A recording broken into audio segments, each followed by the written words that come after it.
Hello and very warm welcome to all of you. कैसे हैं आप सब? मैं आपका मेंटर और आप देख रहे हैं लर्न इंग्लिश विदाउट रूल्स का वही स्पेशल सेशन जो एरर स्पॉटिंग के प्रीवियस ईयर क्वेश्चन पर आधारित है। अब तक आपके सामने 300 क्वेश्चन जिसे 20 अलग अलग सेशंस में रखा गया है और मुझे लगता है इसमें 300 पॉइंट्स नहीं तो 200 से ज्यादा पॉइंट्स तो ग्रामेटिकल नॉर्म्स के मैं आपको बता ही चुका हूं और ये सारे पॉइंट्स मिलकर अब आपके लिए एक मददगार के रूप में हमेशा आपके साथ होते होंगे जब कभी भी आप एरर स्पॉटिंग के क्वेश्चन सॉल्व करते हैं, चाहे वो आप किसी जगह सेट दे रहे हों या फिर मेरे द्वारा दिए गए अब जो आने वाले प्रीवियस ईयर के सेट होते हैं उसे भी बनाते समय ये आपकी मदद जरूर करते होंगे।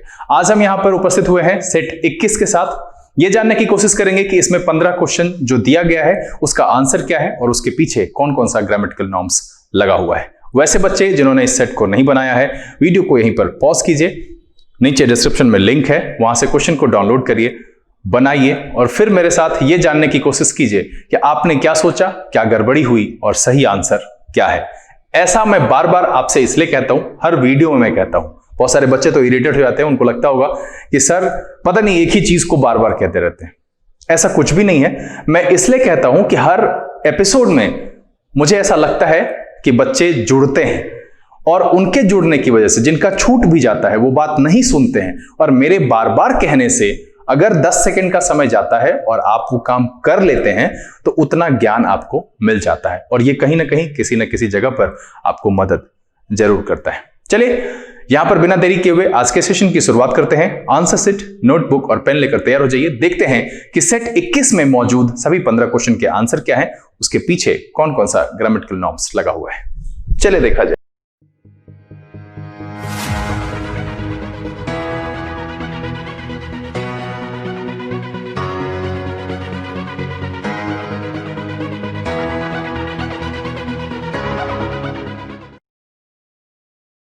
आइए अब हम आज के सेशन की शुरुआत करते हैं और ये जानने की कोशिश करते हैं कि सेट 21 में मौजूद सभी 15 क्वेश्चन के आंसर क्या हैं और उसके पीछे कौन कौन सा ग्रामेटिकल नॉर्म्स लगा हुआ है। सेशन को शुरू करने से पहले जो लोग इस चैनल पर नए हैं, चैनल को सब्सक्राइब करना और बेल आइकन प्रेस करना नहीं भूलेगा ताकि यहां से अपलोड की गई वीडियोस की नोटिफिकेशन आपको मिले, कोई भी सेशन आपका मिस ना हो, क्योंकि मिस हो जाएगा तो आपका ज्ञान छूटेगा। एक और बात, बहुत सारे बच्चों को ऐसा लगता है कि भगा भगा करके आंसर देख लो। सेट को शुरू से अंत तक जरूर देखिएगा। मैं एक्सप्लेनेशन देने के दौरान कुछ ऐसी बातें जरूर बताता हूं जो आपके दिमाग में रह जाएगी और जब कभी भी उस एक्सप्लेनेशन से रिलेटेड कोई क्वेश्चन बनाएंगे तो आपको परेशानी कम होगी। हर एक एपिसोड की तरह क्वेश्चन आपको यहां बगल में दिखेगा।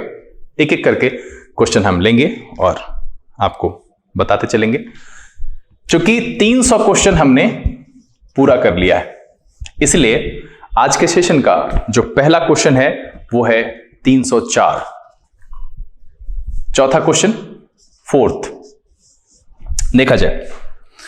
कह रहा है wholesome strategic planning was the focus as the firm manage. सबसे पहले देखिए क्या लिखा हुआ है, वाज। सेंटेंस के बी सेक्शन में है कि wholesome strategic planning was the focus. तो यहां जो वाज है ये मुझे इंडिकेट करा रहा है कि ये पास्ट की बात की जा रही है। उसके आगे लिखा हुआ है कि एज द फर्म मैनेज। अब मुझे यह बताइए कि क्या यह इसके साथ मैच करेगा? बिल्कुल नहीं।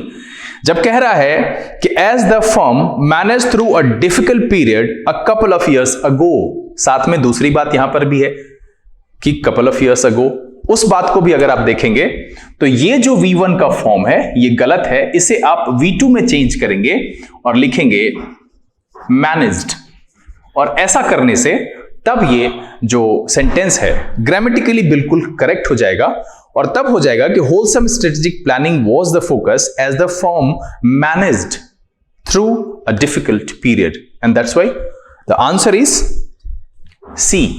चौथे का जो आंसर हो जाएगा सी हो जाएगा।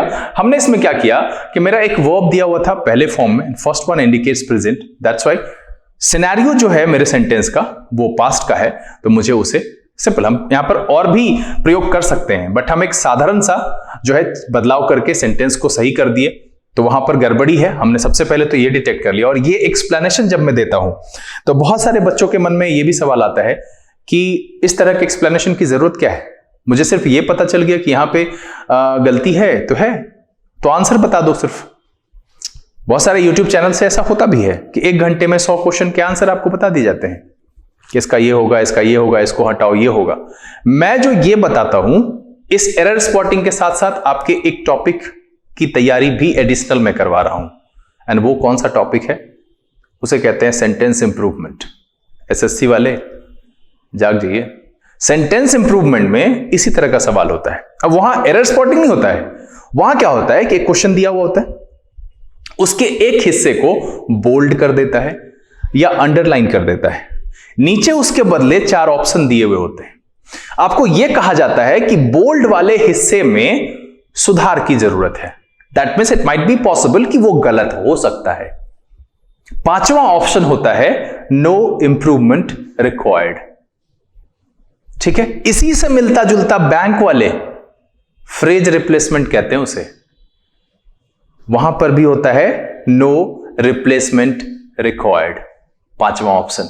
तो 4 ऑप्शन में अगर आपको ये ग्रामेटिकल नॉर्म्स की मैंने ऐसा क्यों किया ये पता है, तो आप एरर स्पॉटिंग ही नहीं, इसके साथ साथ सेंटेंस इंप्रूवमेंट, फ्रेज रिप्लेसमेंट या कहीं पर भी टेक्निकल कुछ चीजों की जानकारी होगी तो इस जानकारी से आप उसे कनेक्ट कर पाएंगे।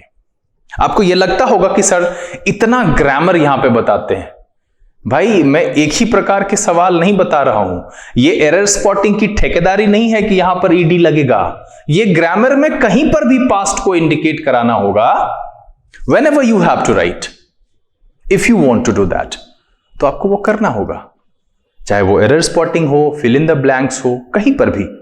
तो ये दिमाग में बिठा कर चलिए कि जो भी पॉइंट्स मैं बताता हूं सभी फायदेमंद है। बहुत सारे नए बच्चे ये सोचते हैं कि ये तो मेरे काम का नहीं है, ये तो प्रीवियस ईयर है, वो भी बैंक का। क्यों? एसएससी के एरर में कहीं दूसरा ग्रामर का रूल आता है क्या? यही कंसेप्ट होता है।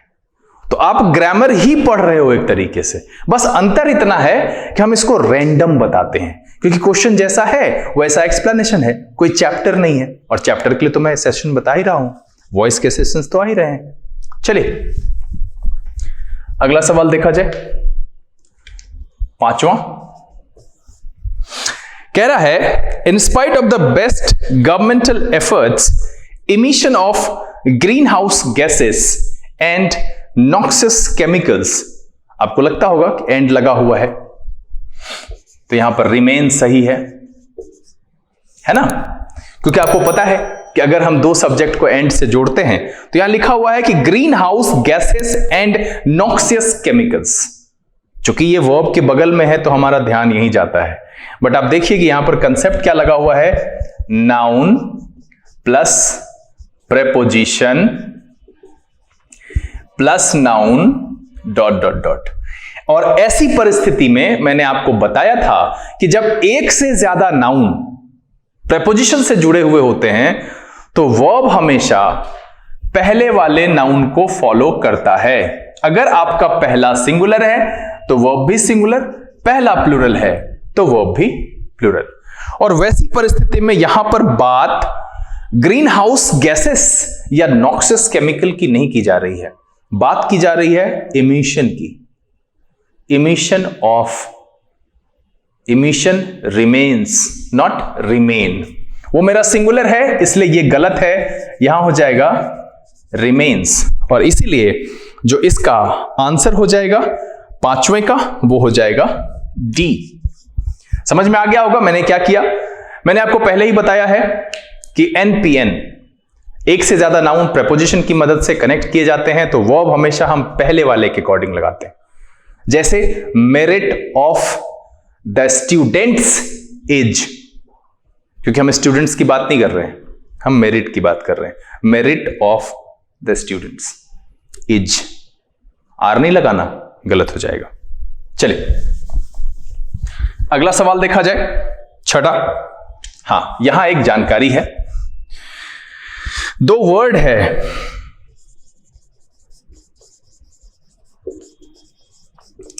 जब भी इसका प्रयोग करें तो इसके साथ एडजेक्टिव जो आएगा वो पॉजिटिव डिग्री का आएगा। P स्टैंड्स फॉर पॉजिटिव, ध्यान रखिएगा। कंपैरेटिवली बेटर नहीं, गुड, और इसका सिनोनिम है रिलेटिवली, उसके साथ भी गुड, क्योंकि ये खुद ही कंपैरिजन को बताने में सक्षम है, और इसीलिए कंपैरेटिवली गुड बेटर नहीं, रिलेटिवली गुड बेटर नहीं, ये ध्यान रखिएगा। और अब सवाल देखिए क्या कह रहा है कि the rate of metabolism of a body is comparatively lowest. सबसे पहले तो lowest is the superlative degree and in this context it is wrong, हम इसको यूज करेंगे ही नहीं। क्या यूज करेंगे? लो, और इसीलिए जो इसका आंसर हो जाएगा मेरा वो हो जाएगा आपका बी। बड़ा ही आसान है, और देखिए इस पॉइंट को किसी भी ग्रामर से क्या लेना देना कि कौन से चैप्टर में पढ़ें, चैप्टर को याद रखें, तब उसके सारे कांड याद रखें।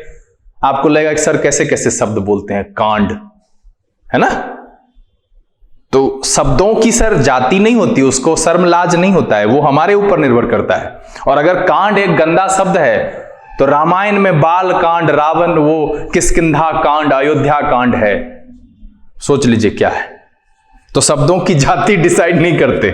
यहां देखिए मैंने क्या कहा कि इस सेंटेंस, इस जो यहां पर क्वेश्चन दिया हुआ है, यह ध्यान रखना है कि कंपैरेटिवली और रिलेटिवली ऐसे शब्द हैं जिसके बाद हम पॉजिटिव डिग्री के एडजेक्टिव यानी कि गुड का प्रयोग करेंगे, बेटर का नहीं, टॉल का प्रयोग करेंगे, टॉलर का नहीं, लो का प्रयोग करेंगे, लोअर का नहीं। Clear? That's why answer is B. चलिए 7वां सवाल देखा जाए, 7th। कह रहा है the opposition leader tried to bolster his position with the voters. अब बताइए कि विद द वोटर्स होगा, यहां क्या है, यहां फिर से मैं एक बात कहूंगा कि जो लोग न्यूज़पेपर रीडिंग नहीं करते हैं वो अपने पैर पर कुल्हाड़ी नहीं, कुल्हाड़ी पर पैर मार रहे हैं। सीधा समझिए कि बिना न्यूज़पेपर रीडिंग के आपका तो एरर स्पॉटिंग होगा नहीं, आपको एक एफिशिएंट रीडर होना पड़ेगा, जब आप बेझिझक बेधड़क पढ़ पाएंगे। अब कहिए मैं यहां पर क्यों बोल रहा हूं ये बात, क्योंकि यहां पर एक भाव समझना है, ग्रामर के रूल नहीं, आपको दिख जाएगा। भाव क्या समझना है? कह रहा है the opposition leader tried to bolster, और बोल्स्टर का मतलब होता है मजबूत बनाना, हिज पोजीशन। अब बताओ कि वोटर्स के साथ बनाएगा या वोटर्स के बीच बनाएगा? कहां बनाएगा? क्या लिखें? विद लिखें या एमंग लिखें? बिटवीन नहीं लिखेंगे ना, क्योंकि दो ही वोटर नहीं है, दो के बीच में बिटवीन, दो से ज्यादा होगा तो एमंग। अब यहां क्या कह रहा है कि अपोजिशन लीडर जो है वो अपनी स्थिति को वोटर्स के बीच में मजबूत करने की कोशिश कर रहा है, उसके साथ नहीं। और यहां कोई ग्रामेटिकल नॉर्म्स नहीं है। आपको पता है कि विद का यूज कहां होता है और एमंग का यूज कहां होता है, तो आपको अगर संदर्भ नहीं समझ में आएगा तो फिर कैसे? कोई बहुत सारे बच्चों की शिकायत होती है, सर पेपर पढ़ते हैं ना, समझे नहीं आता है, जादू है, चटनी बना के पिएंगे, एक दिन में ना कोई ऐसे पैदा नहीं होता है सर। करत करत अभ्यास ते जरमत होत सुजान, रसरी आवत जात ते सिल पर परत निशान। नहीं हो ना तो उस बिल्डिंग के नल के नीचे जो छेद है उस नल से पूछेगा कितने दिन से बूंद बूंद टपक रहा है भाई? एक दिन टपकेगा, 4 दिन छोड़ के फिर टपकेगा, छेद कभी नहीं होगी, फर्श कभी नहीं टूटेगा। नदियां भी अगर किसी पहाड़ के बीच से लगातार बहती है तो पत्थर कटता है। यह ध्यान रखिएगा कि सतत प्रयास जरूरी है, तब यह बात समझ में आएगी। आप 5 दिन न्यूज़पेपर पढ़ लेते हैं, कहते हैं हमको तो समझ में नहीं आ रहा है। कोशिश करो, पहले पढ़ना सीख लो, धीरे धीरे खुद समझ में आने लगेगा। भरोसा रखो, झूठ तो नहीं ही बताएंगे, तुम्हारा समय बर्बाद करा के मुझे क्या मिलेगा। चलिए, तो ये बात समझ में आई कि यहां पर क्या करेंगे, जो इसका सी वाला हिस्सा, यहां देखिए एक नंबरिंग मिस्टेक है, ए के बाद सी लिखा हुआ है वो बी है, और जो बी लिखा हुआ है वो एक्चुअली सी है। तो इसीलिए जो 7वें का आंसर हो जाएगा, विद को हटा करके एमंग करेंगे और तब जाकर के यहां पर सही होगा, क्योंकि कंटेक्स्ट के हिसाब से मेरा जो शब्द है विद वो सही नहीं है। कह रहा है कि अपोजिशन लीडर जो है अपनी स्थिति वोटर्स के बीच में मजबूत करने की कोशिश कर रहा था। The opposition leader tried to bolster his position among, और एमंग मैंने क्यों किया, बिटवीन क्यों नहीं किया? Between for 2, among for more than 2। चलिए 8वां देखा जाए। कह रहा है the recently imposed dress code in the university has enraged the students who will be going on strike since tomorrow. चलिए यहां पर छोटी सी जानकारी है, हम आपको बता दें कि for, since और from, इसका प्रयोग पीरियड ऑफ टाइम, ठीक, इसका प्रयोग और इसका प्रयोग पॉइंट ऑफ टाइम, ठीक। आपको लग रहा होगा कि सर मेरे सवाल में तो टुमारो है and tomorrow is point of time, that's why since is okay ना। ये सारे टेंस, ऑल टेंसेस, यानी प्रेजेंट में, पास्ट में, फ्यूचर में, क्लियर। इसका प्रयोग प्रेजेंट प्लस पास्ट और इसका प्रयोग फ्यूचर। अब आपको जवाब मिला। देखिए क्या कह रहा है, सवाल में कह रहा है कि the recently imposed dress code, आगे हम देख रहे हैं कि विल बी लिखा हुआ है, सिंस होना चाहिए, नहीं होना चाहिए ना, फ्रॉम, और इसीलिए जो इसका आंसर हो जाएगा वो हो जाएगा डी। मतलब यह है कि हम पॉइंट ऑफ टाइम के लिए सिंस का प्रयोग करते हैं बट सिर्फ प्रेजेंट और पास्ट में, फ्यूचर जब आएगा तो वहां हम फ्रॉम का यूज करते हैं और इसीलिए वहां फ्रॉम यूज होगा और वही गलती है और इसलिए जो इसका आंसर है वो है डी। चलिए नौवां देखा जाए। कह रहा है ever since he took over as the chief minister of the state, rate for unemployment नहीं, रेट ऑफ अनएम्प्लॉयमेंट, बिल्कुल रेट फॉर नहीं, ये फॉर बिल्कुल नहीं, रेट ऑफ, बिल्कुल rate of unemployment is increasing. यहां पर जो भी संदर्भ हो, हैज ड्रास्टिकली इंक्रीज्ड, परफेक्ट में लिखा है कि ever since he took over as the chief minister of the state, और देखिए सीक्वेंस ऑफ टेंस के हिसाब से कि पास्ट की कहानी कहा कि ही टुक और तब उसके बाद बढ़ा है तो क्या लिखा, हैज ड्रास्टिकली। तो टेंस के सीक्वेंस के हिसाब से ठीक है कि हमने जब वो मिनिस्टर के रूप में, मतलब चीफ मिनिस्टर के रूप में शपथ ग्रहण किया, उसको मैंने पास्ट में रखा। And now the rate of unemployment is increasing, तो अभी बढ़ा है तो उसको मैंने प्रेजेंट परफेक्ट में रखा। मैंने क्या कहा था कि पुराने से जब हम रिसेंट की तरफ आते हैं, पास्ट सिंपल से जब रिसेंट की तरफ आते हैं तो प्रेजेंट परफेक्ट, पास्ट सिंपल से पीछे की तरफ जाएंगे तो पास्ट परफेक्ट। यहां पर ये ठीक है।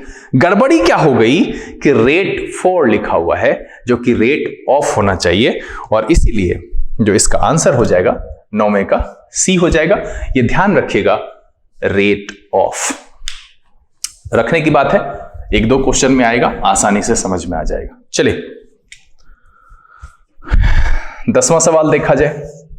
ये बड़ा ही आसान सा सवाल है, आर्टिकल का सवाल है और आपको पता है कि जब हम किसी भी पर्टिकुलर चीज को लिखते हैं, किसी भी पर्टिकुलर जानकारी को लिखते हैं, तब हम द का प्रयोग करते हैं। यहां पर कह रहा है कि ऑल दो द ब्रिलियंट राइटर नहीं, ऑल दो अ ब्रिलियंट राइटर, कि कोई है अच्छा राइटर है। यहां द का प्रयोग बिल्कुल संदर्भ के हिसाब से गलत है क्योंकि इस ब्रिलियंट राइटर की कोई स्पेसिफिक जानकारी है ही नहीं, तो इसीलिए यहां पर ए या एन का प्रयोग होगा, द का प्रयोग करना गलत है। इसीलिए हम इसमें से द को हटाएंगे और ए को ऐड करेंगे और इसीलिए जो आंसर भी हो जाएगा वो हो जाएगा ए। यहां गड़बड़ी क्या हुई कि आर्टिकल जो प्रयोग किया गया है वो गलत है, वहां होगा although a brilliant writer and underlying pessimism prevails in all her novels, इसलिए कोई राइटर है, that's why हमने ए का प्रयोग किया। क्योंकि ब्रिलियंट है आगे एन नहीं लगा सकते। अगला सवाल देखा जाए, 11वां। कह रहा है कि change social setting demands the school to teach moral and social values among with is not the correct combination। Combination क्या होता है, along with, इसका मतलब होता है साथ साथ। Ram along with his friends is coming। अब कहिए सर इज क्यों लगाए, क्योंकि देखिए, आपको याद रहा हो या ना रहा हो, मुझे याद रहा कि Ram along with his friends, noun, preposition, noun. तो हम जो वर्ब लगाएंगे वो पहले वाले के हिसाब से लगाएंगे। इतनी तो बुद्धि लगानी पड़ेगी सर। अब ये जब गड़बड़ नहीं कनेक्ट हो तो समझिए बादाम खाने की जरूरत है, या ध्यान जहां भटका हुआ है।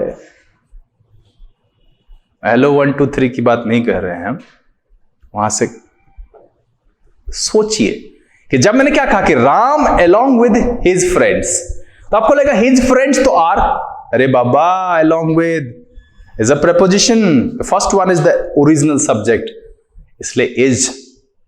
क्लियर? तो यहां पर जो है वो एमंग का प्रयोग गलत है। एमंग विद का कोई कॉम्बिनेशन ही नहीं है। एमंग का अलग मीनिंग है, विद का अलग मीनिंग है, दोनों अलग अलग संदर्भ में इस्तेमाल होता है, लेकिन अलोंग विद का मतलब होता है साथ साथ। संदर्भ पे फिट बैठेगा, एंड इसलिए जो 11वें का आंसर है वो है डी। चलिए 12वां सवाल देखा जाए। 12वें सवाल में कह रहा है the president has denied that the economy is in recession और वॉज गो। सवाल नंबर 12, ये कौन सा कॉम्बिनेशन है भाई? ये तो कोई भी बता देगा कि भाई वॉज के साथ जो है वो गो का प्रयोग नहीं होगा। दो कंडीशन, आप इसको सुधार करके या तो ये कर सकते हो वॉज टू गो, या कर सकते हो वॉज गोइंग। एप्रोप्रिएट ये है।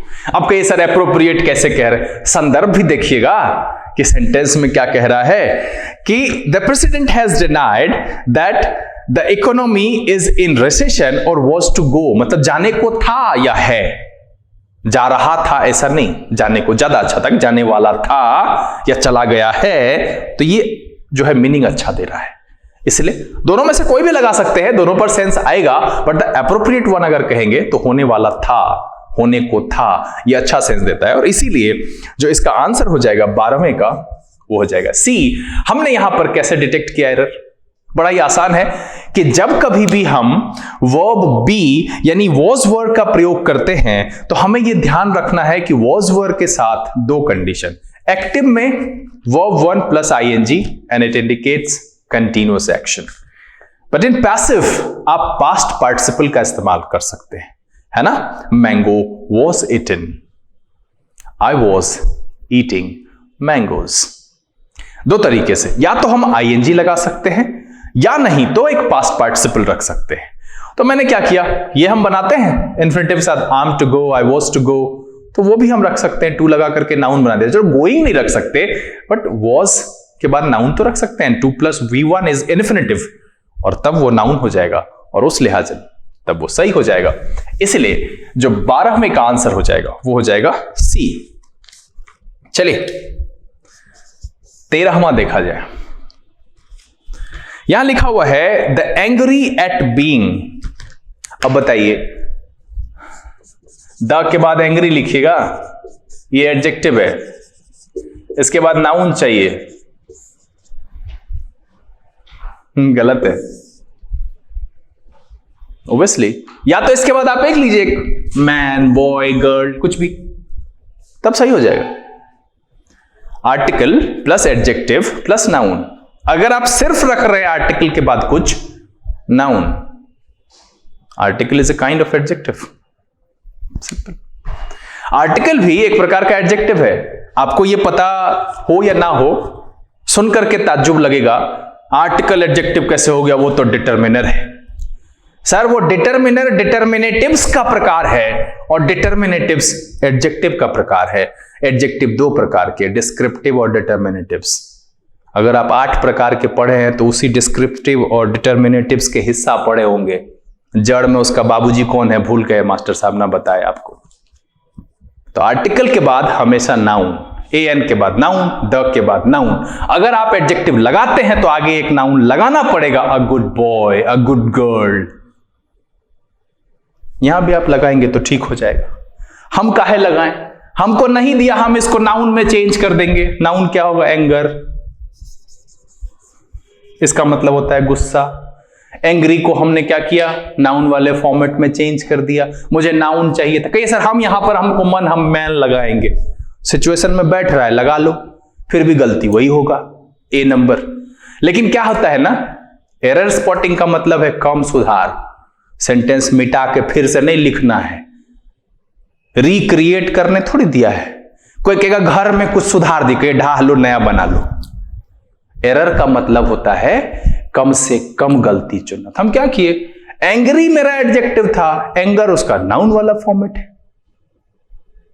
ओके सर वर्ब भी है, हम नाउन मान के लिखे हैं, वर्ब भी होता होगा, जब आएगा तब देखेंगे। इसलिए जो इसका आंसर हो गया, क्या हो गया, 13 का हो गया ए।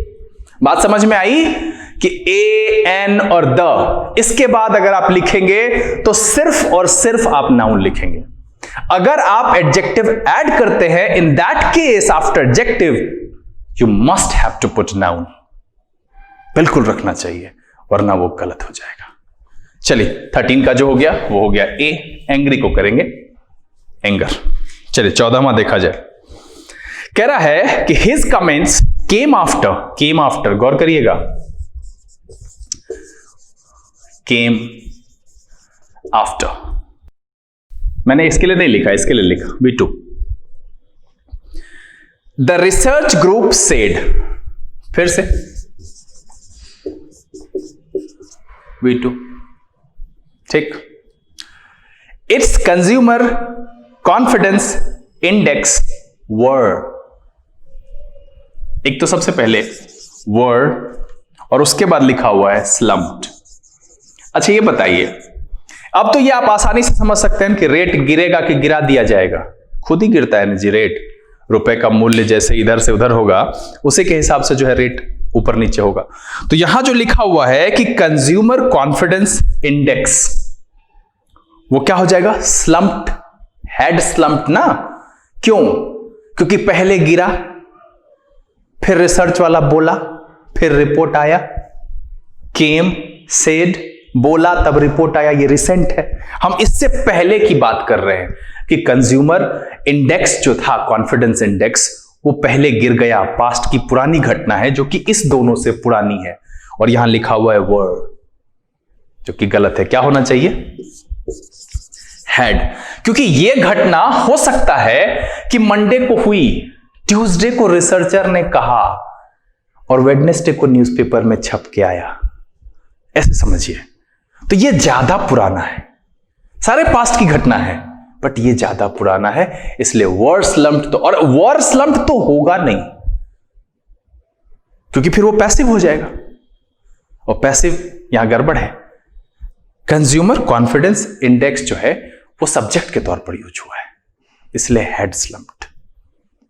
हम स्लम्प्ड कर सकते थे लेकिन क्यों नहीं किया, क्योंकि सब में टाइम गैप है, वैलिड टाइम गैप, और जब टाइम गैप होता है तो टेंस हम चेंज करते हैं। इसलिए जो इसका आंसर हो जाएगा वो हो जाएगा सी। क्या किया मैंने, समझ में आया, सीक्वेंस ऑफ टेंस यहां ऐड कर दे रहा हूं, इस वीडियो के बाद देखिए जरूर। चलिए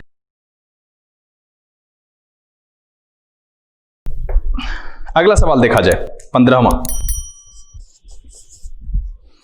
कह रहा है if all goes well the examination scheduled for next month is all set to be completely free from annoying power cuts and disruption। बिल्कुल कोई भी चीज गड़बड़ नहीं है, हर सेंटेंस सही है। क्यों कह रहा है if all goes well, if के साथ प्रेजेंट सिंपल लगाते हैं, कंडीशन लगा हुआ है। Examination scheduled for next month, बिल्कुल is all set to be completely free from annoying power cuts and disruption। इसके किसी भी सेक्शन में कोई भी ग्रामेटिकल नॉर्म्स की गड़बड़ी नहीं है। That's why answer is no error and the option is E. मैं बच्चे आप सबका दर्द समझता हूं, नो एरर वाला अक्सर आप लोगों का गलत हो जाता है, बट लगे रहिए, क्योंकि आप ये मान लेते हैं कि A B C D E ही होता है, ऐसा नहीं है। कभी कभी जब आपको लगे कि सब हिस्सा ठीक है आपके एडजस्टमेंट के हिसाब से, तो ये ट्रूथ एंड डेयर वाली बात, हिम्मत करनी चाहिए। नो एरर भी लगा के देखिए, क्या होगा, गलत होगा। एबीसीडी में से लगाओगे तो भी गलत होगा, समझ में तो आएगा, हाँ कॉन्फिडेंस बढ़ेगा, मैं अब नो एरर मार्क करता हूं, भरोसा बढ़ता है। ध्यान में जरूर रखिएगा, 5वां ऑप्शन भी होता है। चलिए 16वां सवाल देखा जाए, बड़ा ही अच्छा है। और फिर से कहूंगा, न्यूज़पेपर जो नहीं पढ़ते हैं दिक्कत होगी। एवर ग्रो नहीं, एवर ग्रोइंग होता है, ये आपको पता है ना, एवर ग्रोइंग मार्केट। यहां देखिए लिख रहा है कि there are just too few trains for the ever grow number of passenger. बढ़ रहे पैसेंजर के नंबर के लिए ना, एवर ग्रोइंग नॉट ग्रो। ठीक है, यहां पर क्या करेंगे, इसमें ग्रो में हम आईएनजी ऐड करेंगे और इसका जो आंसर हो जाएगा वो हो जाएगा बी। और वैसे भी मैंने आपको कहा है कि जब कभी भी हम किसी भी कंटिन्यूअस चीज को दिखाना चाहते हैं और नॉर्मली हम हेल्पिंग वर्ब के सहारे नहीं लिखते हैं, तो मुझे प्रेजेंट पार्टिसिपल लिखना चाहिए। जैसे रनिंग ट्रेन, अगर हम ये कहना चाह रहे हैं कि ट्रेन दौड़ रही थी और हम इजारम के साथ नहीं लिख रहे हैं रनिंग ट्रेन, उसी तरीके से यहां पर है कि there are just too few trains. अब किस चीज के लिए भाई, कह रहा for the ever growing number of passengers, जो पैसेंजर्स हमेशा बढ़ रहे हैं उसके लिए। तो यहां पर ग्रो नहीं, ग्रोइंग हो जाएगा, और इसलिए जिसका आंसर है वो है बी। चलिए 17वां सवाल देखा जाए। कह रहा है the buzz at the party was that a famous film star and politician would probable drop. Would plus B1 ना, और वर्ब से पहले एडजेक्टिव नहीं, probable as adjective, probable as an adjective, तो क्या हो जाएगा प्रोबेबली। मैंने कहा है कि एडवर्ब जो है वो एडजेक्टिव को क्वालिफाई करता है, वर्ब को क्वालिफाई करता है, सेंटेंस को क्वालिफाई करता है, खुद को क्वालिफाई करता है, फ्रेजेस को कर सकता है, लेकिन एडजेक्टिव नाउन को क्वालिफाई करता है। तो यहां प्रोबेबल नहीं होगा क्योंकि वुड के बाद ड्रॉप, प्रोबेबली ड्रॉप, इसलिए यहां क्या करेंगे, प्रोबेबल को प्रोबेबली से रिप्लेस कर देंगे और इसका जो आंसर हो जाएगा वो हो जाएगा डी। ध्यान रखिएगा कि वर्ब को हम एडवर्ब से ही क्वालिफाई करा सकते हैं। चलिए आज के सेशन का आखिरी क्वेश्चन 18वां कह रहा है the opposition disrupted proceedings in both houses of parliament for the second consecutive day above the plight of farmers, नहीं regarding को ध्यान में रखते हुए। above यहां पर सही नहीं है, मतलब है कि जो plight का मतलब है दुर्दशा, कि the plight of farmers in country कि मद्देनजर, regarding एक शब्द है कि इसके चलते, इसकी वजह से, यहां above का प्रयोग गलत है। हम यहां क्या करेंगे, एबव को रिप्लेस कर देंगे रिगार्डिंग से, और इसीलिए 18वें का आंसर हो जाएगा वो हो जाएगा डी। यहां पर एबव का प्रयोग गलत है। रिगार्डिंग का मतलब होता है की वजह से, के मद्देनजर, दुर्दशा को देखते हुए, उस जगह पर यह फिट बैठता है। उम्मीद करता हूं कि आज के सेशन के सभी 15 क्वेश्चन के आंसर में अधिकांश आपने सही किए होंगे और आपको अच्छे अंक प्राप्त हुए होंगे। आप अपने अंक नीचे लिख करके सूचित जरूर करें। साथ में जो क्वेश्चन का आंसर गलत हुआ उसका एक्सप्लेनेशन आपको समझ में आ गया होगा। मन में कोई दुविधा है, कोई बात है, परेशानी है, वो भी लिख करके मुझे सूचित जरूर करें। कोशिश करूंगा कि जल्द से जल्द उसका आंसर आप तक पहुंचाया जाए। उम्मीद करता हूं कि ये एपिसोड आपके लिए काफी रोचक रहा होगा, बहुत कुछ सीखने के लिए मिला होगा। अगर ये वीडियो पसंद आया आप इसे लाइक कर दें। अगर आपने चैनल सब्सक्राइब नहीं किया प्लीज सब्सक्राइब कर लीजिए और बेल आइकन जरूर प्रेस कीजिएगा ताकि यहाँ से अपलोड की गई वीडियो की नोटिफिकेशन आपको मिले और आपका कोई भी सेशन मिस ना हो। आपको पता ही है इस वीडियो के अंत में भी एक प्रीवियस ईयर का सेट लगाया गया है। वीडियो रोक करके स्क्रीनशॉट ले सकते हैं, नीचे डिस्क्रिप्शन में लिंक है। अपनी सुविधा अनुसार डाउनलोड करिए या स्क्रीनशॉट लीजिए, बनाकर तैयार रहिए। बहुत जल्द उस सेट के आंसर के साथ भी आपके सामने उपस्थित होंगे। अब वक्त है यहां से विदा लेने का। घर में रहिए, खुश रहिए, मस्त रहिए, लेकिन अपने उद्देश्य और काम पर डटे रहिए। तब तक के लिए लर्न इंग्लिश विदाउट रूल्स के सेशन से this is B K Singh signing off. Keep reading, keep practising. Thank you, God bless you.